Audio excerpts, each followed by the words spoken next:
Olá, bom dia, tudo bem? Aqui é a professora Elaine Dark e hoje nós vamos fazer a correção da última semana, da semana 4 do PET volume 3 de História, do 7º ano. As atividades estão nas páginas 77 até a página 81, correto? O assunto que nós vamos tratar nessa semana são os impactos da conquista, dominação e resistência. Essa conquista, dominação e resistência estão relacionados às culturas astecas, maias e incas, tá? Nós vamos falar sobre a dominação e sobre o desaparecimento, a dizimação, praticamente de todos esses povos, sobrando muitas poucas informações e principalmente sobrando poucas pessoas, que pertenciam a essas culturas. Quem quiser, acompanhar, eu vou passar depois alguns textos, pequenos textos sobre os incas, astecas e os maias para vocês, tá? E vamos dar início agora, então, às nossas atividades. Sabemos que quem dominou os astecas, os maias e os incas foram os espanhóis, Eles foram colonizados pelos espanhóis, diferentemente dos índios brasileiros, que foram colonizados pelos portugueses. Mas o que acontece com os povos espanhóis é muito parecido com o que acontece com os povos brasileiros, com os povos pré-colombianos espanhóis, é muito parecido com o que acontece com os povos pré-colombianos brasileiros, tá? A diferença principalmente é a questão de tempo de dominação, tá? Tanto os astecas, quanto os maias, quanto os incas, eles foram dizimados muito antes dos povos pré-colombianos brasileiros, dos índios brasileiros, tá? Enquanto os povos brasileiros foram escravizados durante muitos anos, os astecas, maias e incas, eles vão, na verdade, a maioria, muitos vão suicidar, como uma forma não só de resistência, mas também como uma forma de tentar fugir da opressão que eles sentiam, ok? Vamos começar? O texto abaixo é um relato de Hernán Cortés. Hernán Cortés, gente, foi um espanhol que dominou e dizimou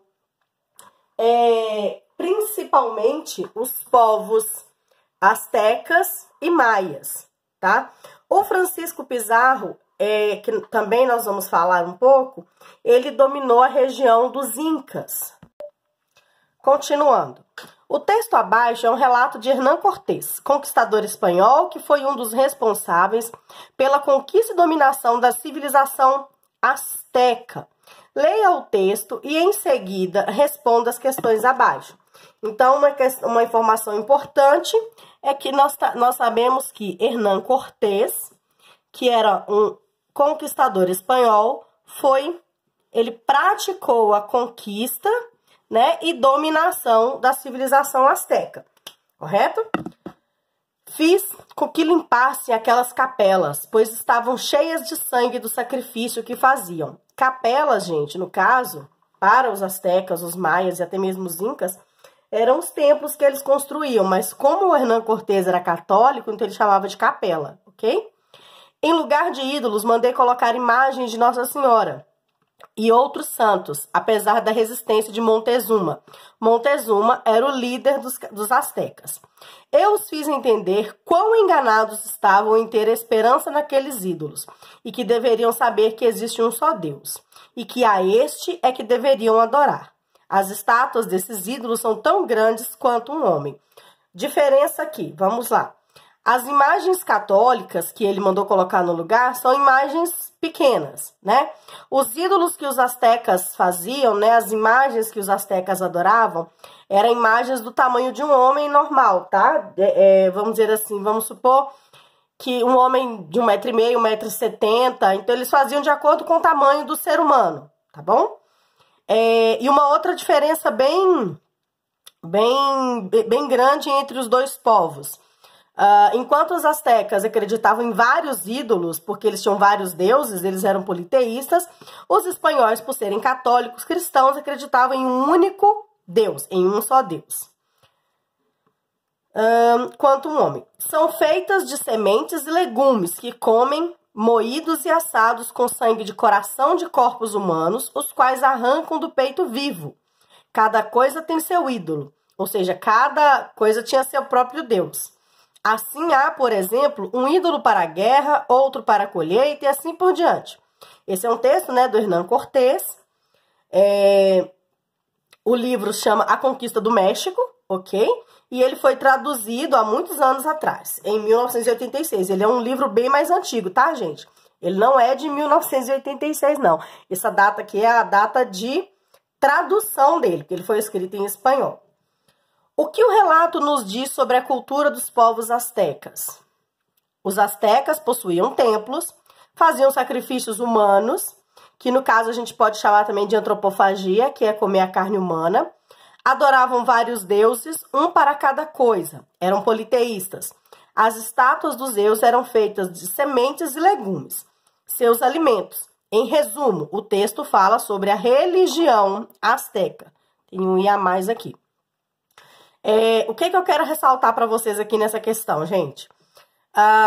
Quando eu falo que eles comiam carne humana, é porque a grande maioria dessas culturas acreditam que você comendo a carne de um guerreiro, no caso que eles comiam o sangue do coração de corpos humanos, eles acreditavam que estavam comendo a própria coragem, as qualidades daquele guerreiro, entendeu? E que quem comesse aquela carne, né, daquele humano, estaria também adquirindo a força que aquele guerreiro, a coragem que aquele guerreiro tinha, tá? Então, não era simplesmente por comer a carne humana. Era para a carne humana, o comer a carne humana representava comer a força, a coragem, a determinação, a garra, a persistência, tá bom? As qualidades. Qual foi a postura dos conquistadores frente aos costumes dos povos nativos da América?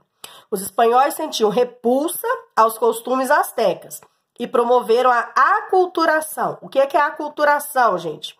Fizeram com que os nativos abandonassem seus deuses e costumes próprios para adotar uma nova vida e uma nova religião. A aculturação é quando eu forço uma pessoa a abandonar a cultura dela e adotar a minha, tá? É quando eu falo para ela que a dela é ruim e a minha é melhor e que ela tem que acabar, desistir da dela para confiar apenas na minha. O que o relato nos traz sobre a religião dos astecas? Os astecas eram politeístas, adoravam vários deuses, entre eles deuses para a colheita, para a guerra e etc. Leia o fragmento da reportagem, Traidora ou Vítima? Conheça Malinche, a mulher que tornou possível a conquista do México, de Flávia Ribeiro, e em seguida observe a ilustração de batalha de Michoacán entre espanhóis e astecas. Em 1519, um navio espanhol aportou em Tabasco, na costa do Golfo do México. Seus ocupantes, todos estrangeiros,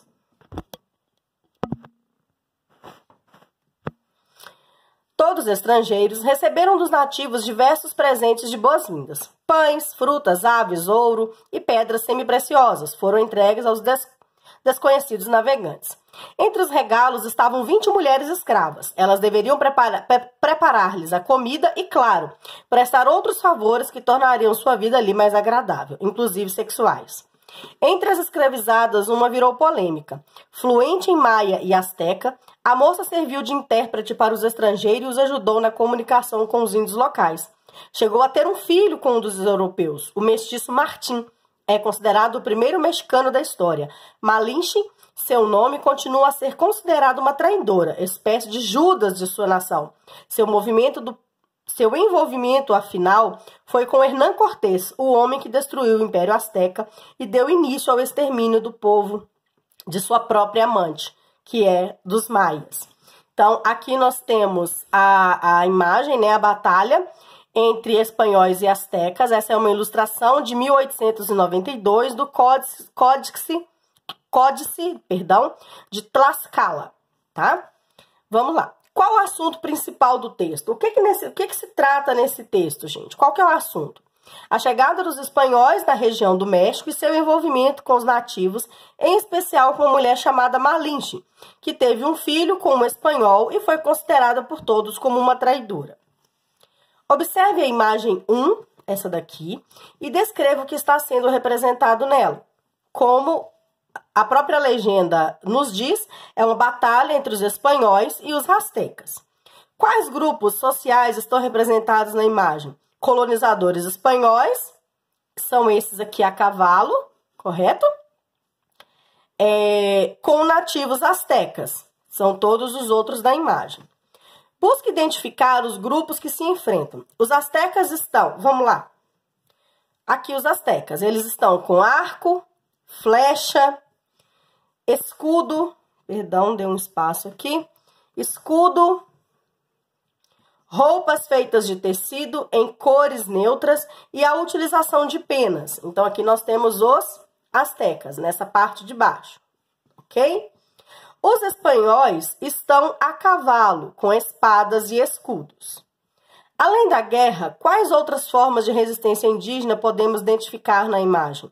O suicídio. Eu vou mostrar para vocês o porquê.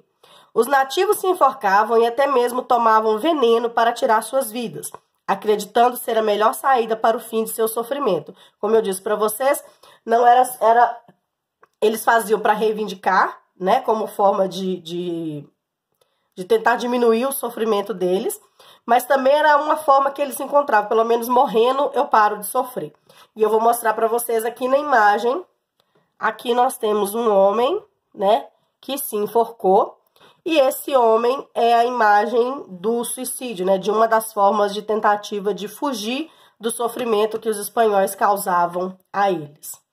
A última questão aqui do número 2. Quais dos dois grupos que estão em combate têm maiores chances de vitória? Justifique sua resposta.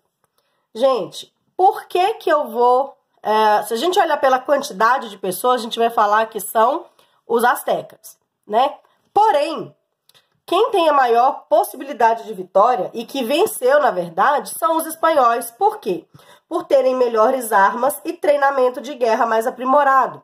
Então, o negócio não é simplesmente você ter maior quantidade. Não adianta você ter muita gente se as pessoas não estão preparadas e estão com armas não muito preparadas, né? Não muito bacanas. Número 3. Pizarro foi um dos conquistadores do Império Inca. Então, vamos lá para uma outra informação igual aquela do primeiro texto. Enquanto eu falei para vocês que o Hernán Cortés dominou os maias e os astecas, Pizarro foi um conquistador do Império Inca e responsável pela dizimação de milhões de indígenas que habitavam a região andina da América do Sul, né, a Cordilheira dos Andes. Dizimação, gente, quer dizer o extermínio, a morte, tá? Agora nós vamos ler um trecho rapidinho aqui. Filho de um militar, Pizarro nasceu em Trujillo, na Espanha, por volta de 1475, quando jovem explorou a América Central. Depois de ouvir histórias sobre o extenso e rico império erguido na América do Sul, em 1523, planejou conquistar o território Inca para a Espanha. Poucas pessoas acreditaram que a empreitada seria bem-sucedida. As primeiras expedições realmente fracassaram, mas em 1531 Pizarro chegou às terras incas, hoje pertencente ao território peruano. Em 15 de novembro de 1531, Pizarro e seus homens entraram na cidade inca de Caxamarra. Superiores em armas, facilmente derrotaram os incas. Apossaram-se do ouro,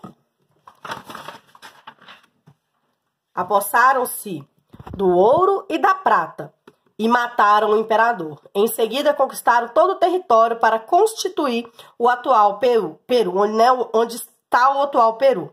Aqui nós temos uma imagem que é a representação do encontro entre o espanhol Pizarro com a espada em punho e o imperador inca Atahualpa no alto da liteira, gravura que está aqui. Aqui nós temos a liteira, o Atahualpa, que é o líder, está nela, e aqui embaixo nós temos o Francisco Pizarro, tá? com uma espada em punho. Então, aqui nós temos os espanhóis, tá? Que estão fortemente armados. E do outro lado, aqui atrás, os incas, tá bom? Letra A. Segundo o trecho do artigo, o que motivou o conquistador espanhol Pizarro a lutar contra os andinos da América do Sul? Depois de ouvir histórias sobre o extenso e rico império erguido na América do Sul, em 1523, planejou conquistar o território inca para a Espanha. Ou seja, ele estava em busca de riquezas. Né? Ele queria dinheiro, ele queria mais poder, né? Dinheiro. Não esse dinheiro que a gente conhece hoje, tá, gente? Mas o dinheiro, digamos assim, da época, né? Que era ouro, prata, etc. Perdão. Observe a imagem 1. O que ela está representando? Representação do encontro entre o espanhol Pizarro com a espada em punho e o imperador inca Atahualpa no alto da liteira. É exatamente o que está escrito na legenda, tá, gente? Quais grupos sociais estão representados na imagem? Os nativos incas e espanhóis. No embate representado na imagem 1, quem está lutando contra quem? Espanhóis contra incas. Última questão. Quais dos dois grupos tem maior número de pessoas na luta? Se a gente prestar atenção na imagem, nós vamos ver que a maior quantidade são de incas, né? São de indígenas. Isso pode nos dizer que esse grupo venceu a batalha? Será que pode, gente? Igual eu falei pra vocês, será que quantidade significa que a pessoa vai vencer a vitória? Então, quais dos dois grupos têm maior número de pessoas na luta? Isso pode nos dizer que esse grupo venceu a batalha? Justifique sua resposta. Os incas eram a maioria, porém, os espanhóis... Faltou um H. Os espanhóis estavam mais bem armados, inclusive com canhões, dando a eles mais vantagens na vitória sobre os incas. Aqui nós podemos perceber, né, que por maior quantidade que os índios, né, os indígenas, né, os incas fossem, os espanhóis estavam bem armados e mais bem preparados. Por isso os incas não resistiram e foram dominados pelos espanhóis. Gente, vamos ficando por aqui, encerrando o PET 3. Daremos início ao PET 4, né, a partir da semana que vem, se Deus quiser. Espero que vocês tenham entendido um pouco da matéria. Qualquer dúvida, me procurem no grupo do WhatsApp ou no aplicativo Conexão Escola, que eu também estarei disponível para vocês, tá bom? Nos grupos eu estou atendendo normalmente, né, aliás, no grupo, né? E no privado também podem me chamar na parte da tarde, ok? Beijos, fiquem com Deus, até mais. Abraços da professora Elaine.